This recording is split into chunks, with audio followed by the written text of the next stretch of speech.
Hey guys, what's up? Today I have the HP Victus 1650 model with me. This is the base variant of the Victus series and the only variant that comes under 60,000 rupees during sales, and on off sales it goes for around 64,000 rupees. So without wasting any more time, let's find out if it's a good laptop to buy under 60,000 rupees in 2022.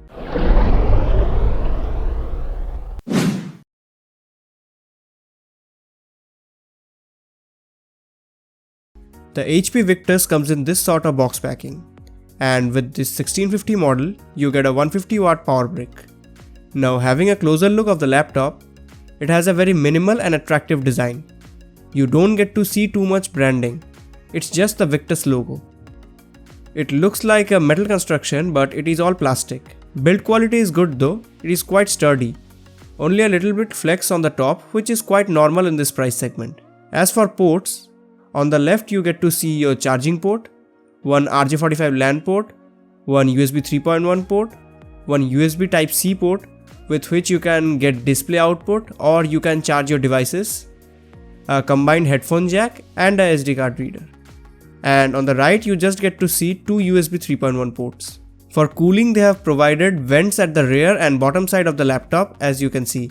In a couple of minutes I will be doing gaming test where I will show you what temperatures you can expect if you game on it.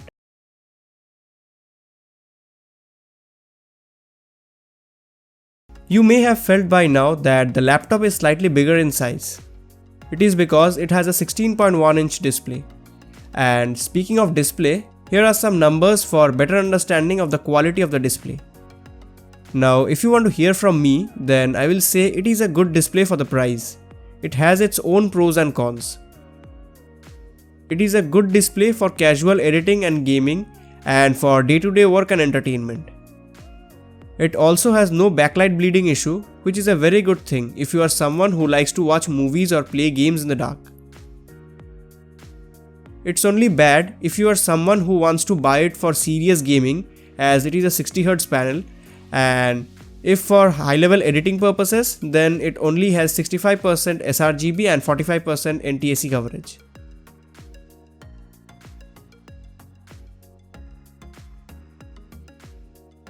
And for the webcam, it is a 720p webcam, nothing special or fancy to show here, everyday usual stuff.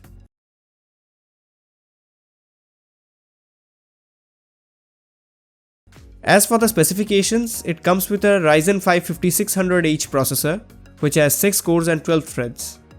It has a TDP of 45 watts. And it is paired with a GTX 1650 4GB graphics card, which has a TDP of 50 watts. It has 8GB of RAM from Samsung, clocked at 3200 MHz, which is upgradable to 16GB and up to a maximum of 32GB if you use two 16GB modules. For storage, it comes with a 512GB NVMe storage and you get one more M.2 slot for storage expansion. You can upgrade the storage to a maximum of 2 TB. And you don't get to see any hard drive slot here because to provide a bigger battery, they have sacrificed the hard drive slot. For connectivity, they have provided Wi-Fi 6 and Bluetooth version 5.2.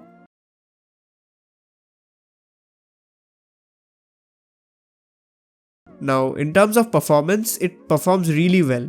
You can do high-level 1080p editing and light 4K editing with it in Premiere Pro. I use Premiere Pro and I guess most of the people use that only, so I have tested with Premiere Pro. And with multiple layers of audio and video and some transitions and motion graphics, I didn't feel any serious lag or stutters while moving across the timeline.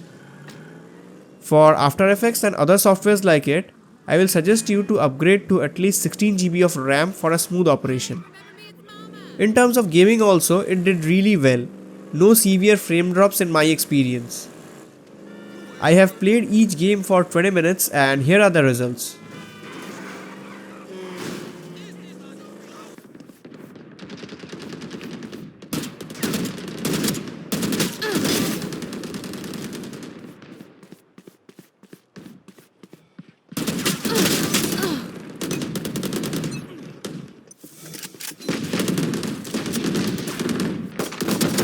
One down.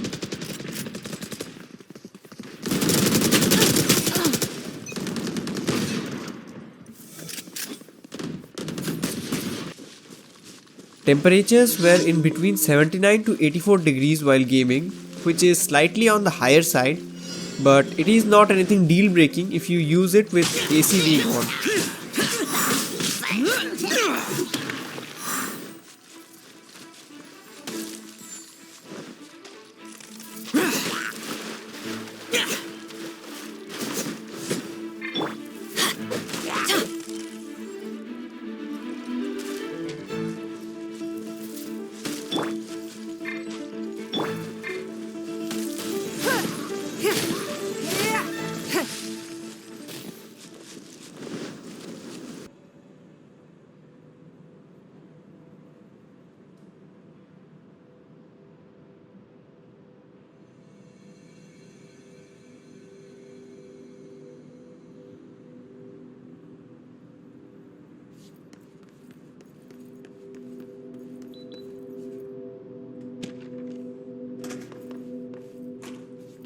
I have not done any Cinebench or 3D Mark tests, as firstly you will get plenty of test bench results for this laptop in the internet, and secondly it's my sir's laptop and he specifically said not to perform any stress tests.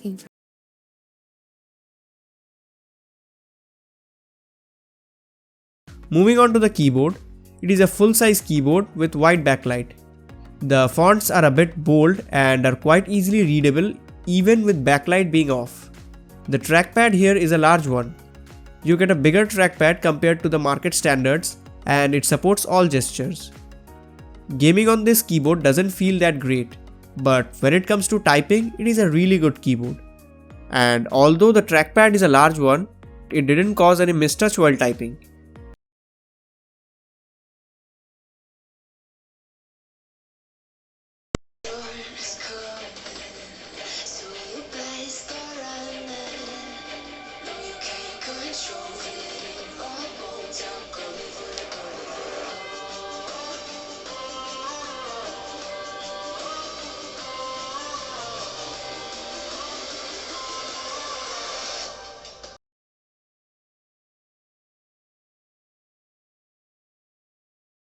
If you use the laptop on battery for media consumption and web surfing and for office work also, then you will get a battery life of about 6 hours. And for charging, it takes about 2 hours to fully charge. It is a 70 watt-hour battery which they have provided with this laptop by sacrificing the hard drive slot, which in my opinion is a good thing. Nowadays SSDs are available at reasonable prices, so it's good to upgrade to an SSD and have a bigger battery.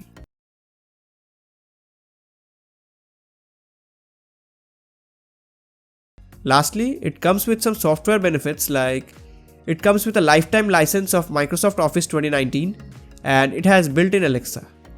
It also comes with Omen Gaming Hub solution for monitoring CPU and GPU temperatures and for controlling fan speeds.